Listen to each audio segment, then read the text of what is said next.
சண்டைக்கோழி serial நாளைக்கான எபிசோடில் என்ன நடக்க போகுதுன்னு பார்க்கலாம் வாங்க. அதுக்கு முன்னாடி என்னுடைய சேனலை நீங்கள் சப்ஸ்கிரைப் பண்ணலைன்னா மறக்காமல் சப்ஸ்கிரைப் பண்ணிக்கோங்க. பக்கத்தில் இருக்கிற பெல் பட்டனையும் ப்ரெஸ் பண்ணிக்கோங்க.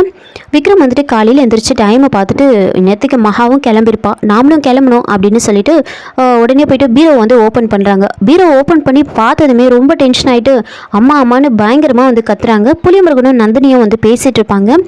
அக்கா என்ன விக்ரம் அப்படி கத்துறான் அப்படின்னு கேட்க, அப்போ நந்தினி வந்துட்டு டேய் அது ஒன்றும் இல்லைடா, அவன் தூக்கத்தில் ஏதாவது கத்துவான், அவன் என் மேலே ரொம்ப பாசமாக இருக்கான்ல, என்னையே சுற்றி சுற்றி வந்துட்டு இருக்கான்ல, அதான் வந்து அம்மா அம்மானு கத்துறான் விடு அப்படின்னு சொல்ல, அக்கா அவன் தூக்கத்துலலாம் கத்தலக்கா, அவன் வேறு எதுக்காகவோ கத்துறான், நீ வா நம்ம போய் பார்ப்போம் அப்படின்னு நேராக போயிட்டு ரூமுக்கு போகிறாங்க. விஜய் ஐஸ்வர்யாவும் இந்த சத்தத்தை கேட்டு பின்னாடியே போவாங்க. விக்ரம் வந்து நந்தினியை பார்த்ததுமே அம்மா என்ன காரியம் பண்ணி வச்சுருக்கீங்க நீங்கள், என்ன கேட்காம எதுக்காக இப்படிலாம் பண்ணுறீங்க, நீங்கள் ஏதோ ஒரு பெரிய விஷயத்த என்கிட்ட இருந்து மறைக்கிறீங்க, என்னென்னு ஒழுங்காக சொல்லுங்கள் அப்படின்லாம் ரொம்ப கோவமாக கேட்ட உடனே புலிமுருகன் வந்து யோசிக்கிறாரு. என்ன இவன் இப்படி பேசுகிறான், ஒருவேளை இவன் மகா பற்றி எல்லாத்தையும் வந்து கண்டுபிடிச்சிட்டானோ, நான் அப்போவே சொன்னேன் அக்கா அவன் கண்டுபிடிச்சிருவான் வேண்டான்னு சொன்னேன், கேட்டுச்சா அப்படின்லாம் வந்து மனசுக்குள்ளே வந்து பேசிக்கிட்டு அப்போது வந்துட்டு விக்ரம் கிட்ட வந்து சொல்கிறாங்க, அது ஒன்றும் இல்லைப்பா விக்ரம் அப்படின்னு சொல்ல வராங்க. உடனே வந்து நந்தினி வந்து கையை பிடிச்சி அப்படியே அழுத்துறாங்க. டேய் அவன் எதை பற்றி பேசுகிறானே தெரியல, கொஞ்சம் அமைதியாக இரு அப்படின்னு சொல்லிட்டு நந்தினி வந்து விக்ரம் கிட்ட வந்து கேட்குறாங்க, விக்ரம் நீ எதை பற்றி பேசுகிற, எனக்கு எதுவுமே புரியல அப்படின்னு கேட்க, அப்போது விக்ரம் வந்துட்டு பீரோலேருந்து ஓப்பன் பண்ணி ஒரு சாரீ வந்து எடுக்கிறாங்க. எடுத்து இது யாரோட சாரீ முதல்ல அதை சொல்லுங்கள் அப்படின்னு கேட்குறாங்க. நந்தினி வந்து அப்படியே பயங்கரமாக வந்து ஷாக் ஆகுறாங்க. என்ன சொல்கிறதுன்னு தெரியாமல் முழிச்சுக்கிட்டு நின்றுட்டுருக்காங்க. அதை பார்த்து ஐஸ்வர்யா வந்துட்டு விஜய்கிட்ட வந்து சொல்கிறாங்க, விஜய் உங்கள் அம்மா மகான்ற பேரை தவிர வேறு எந்த ஒரு தடையுமோ இருக்கக்கூடாதுன்னு நினச்சாங்க, ஆனால் இப்போ பார்த்தீங்களா நல்லா வசமாக சிக்கினாங்க, கடவுள் இருக்கான், இப்போ என்ன பதில் சொல்லி சமாளிக்கிறாங்கன்னு பார்ப்போம் அப்படின்னு யோசிச்சுக்கிட்டு சிரிச்சுக்கிட்டு நின்றுட்டுருக்காங்க. அப்போது நந்தினி கிட்ட விக்ரம் விடாமல் கேட்டுக்கிட்டே இருக்காங்க, அம்மா என்னம்மா நான் கேட்டுகிட்டே இருக்கேன் நீங்கள் பதிலே சொல்ல மாட்டீங்க, யாரோட சாரீ இது அப்படின்னு கேட்க, ஐஸ்வர்யா இதுதான் கரெக்டான சமயம் அப்படின்னு யோசிச்சுக்கிட்டு மாமா இது மகாவோட சாரீ அப்படின்னு சொல்கிறாங்க. என்னது மகாவோட சாரியா, அப்போ மகாவை இதுக்கு முன்னாடி நான் இந்த வீட்டுக்கு கூட்டிகிட்டு வந்திருக்கேனா, எங்கள் 2 பேருக்கும் கல்யாணம் ஆகலைன்னு தானேம்மா நீங்கள் சொன்னீங்க, அப்புறம் எப்படி நாங்கள் 2 பேரும் ஒரே ரூமில் தங்கியிருக்க முடியும், அம்மா என்னதாம்மா நடக்குது, ஒழுங்காக உண்மையை சொல்லுங்கள், இது யாரோட சாரி அப்படின்னு பயங்கரமாக வந்து கத்துறாங்க. அப்போது நந்தினி வந்துட்டு ரொம்ப நேரம் யோசிச்சுட்டு இவன் வேற என்னை விட மாட்டான் போல இருக்கே, இவனை கொலை பண்ணுறதுக்குள்ளே என்னை ஒரு வழி ஆக்கிடுவோம் போல இருக்கே அப்படின்னு யோசிச்சுக்கிட்டு அது என்னோட சாரி தான்ப்பா அப்படின்னு சொல்கிறாங்க. என்னது உங்களோட சாரியா, உங்களோட சாரி எதுக்காக என்னோட ரூமில் வந்து வச்சுருக்கீங்க அப்படின்னு கேட்குறாங்க. அப்போது நந்தினி வந்துட்டு அது ஒன்றும் இல்லைப்பா, வேலைக்காரிக்கிட்ட வைக்க சொல்லி சொன்னேன், அவள் தெரியாமல் உன்னோட ரூமில் வச்சுட்டா போல இருக்குது அப்படின்னு சொல்லி சமாளிக்க விக்ரம் அதை நம்ப மாட்டார். என்னம்மா நீங்கள் என்னென்னவோ சொல்கிறீங்க, எனக்கு ஒன்றுமே புரியல அப்படின்னு சொல்ல நந்தினி வந்து திரும்பி நின்றுட்டு இருப்பாங்க. திரும்ப வந்துட்டு ஒரு ஃப்ராக்கை வந்து எடுத்து அதை வந்து காமிக்கிறாங்க. அம்மா இது யாரோடதுன்னு சொல்லுங்க அப்படின்னு கேட்க, நந்தினி அந்த ட்ரெஸ்ஸை பார்க்காமலே அதுவும் என்னோடது தான்ப்பா அப்படின்னு சொல்கிறாங்க. இதை பார்த்து வந்துட்டு விஜய் ஐஸ்வர்யாவும் சிரிச்சிட்டு இருப்பாங்க. அம்மா இங்கே பாருங்க என்னம்மா ஆச்சு உங்களுக்கு, இதுவும் உங்களோட தான், எப்போ நீங்கள் இந்த ட்ரெஸ் எல்லாம் போட ஆரம்பிச்சிங்க அப்படின்னு கேட்ட உடனே தான் நந்தினி வந்து திரும்பி பார்க்குறாங்க. திரும்பி பார்த்துட்டு என்ன பதில் சொல்கிறதுன்னு தெரியாமல் இது உன்னோட தங்கச்சி ட்ரெஸ்ஸுப்பா அப்படின்னு சொல்கிறாங்க. அம்மா என்னம்மா நீங்கள் பேசுகிறீங்க, நீங்கள் பேசுறது எதுவுமே எனக்கு புரியல, அவள் ட்ரெஸ் எப்படி இங்கே வந்துச்சு, நீங்கள் ஏதாவது மறந்துட்டீங்களா, உங்களுக்கும் ஏதாவது பழசெல்லாம் மறந்து போயிடுச்சா அப்படிலாம் வந்து கேட்குறாங்க. நீங்கள் பேசுகிறதே சரி கிடையாது, நீங்கள் சொல்கிற பதிலும் வந்து சரியில்லை அப்படின்னு சொல்கிறாங்க.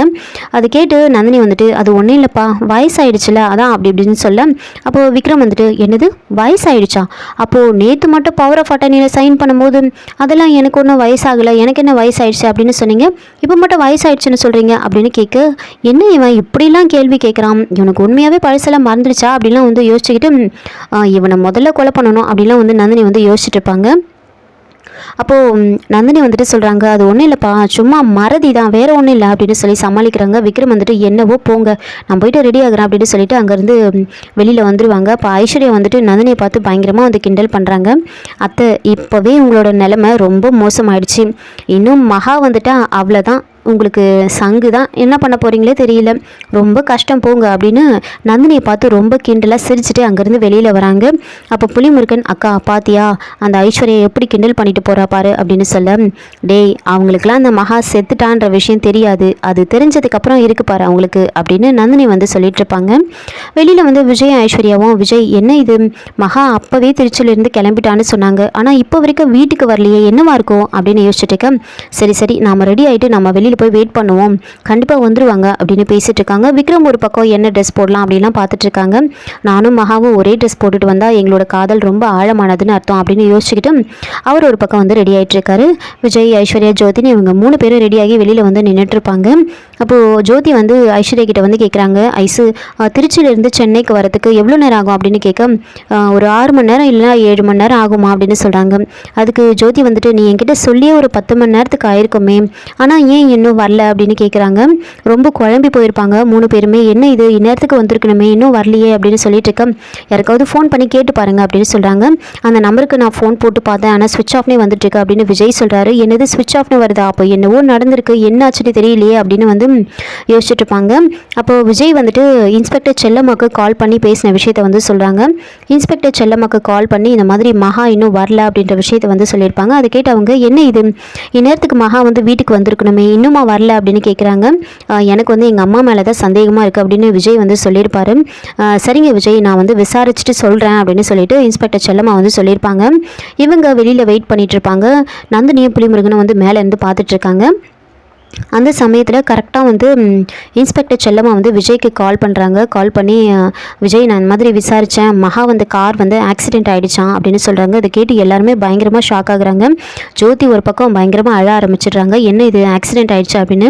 அப்போது இன்ஸ்பெக்டர் செல்லம்மா வந்துட்டு சொல்கிறாங்க, ஆனால் யாரோ ஒருத்தவங்க வந்து மகாவை காப்பாற்றி வந்து ஆம்புலன்ஸில் கூட்டிகிட்டு போயிருக்காங்க, ஆனால் எங்கே போனாங்க, எந்த ஹாஸ்பிட்டலுக்கு போனாங்கன்ற இன்ஃபர்மேஷன் தான் எங்களுக்கு தெரியல அப்படின்னு சொல்கிறாங்க.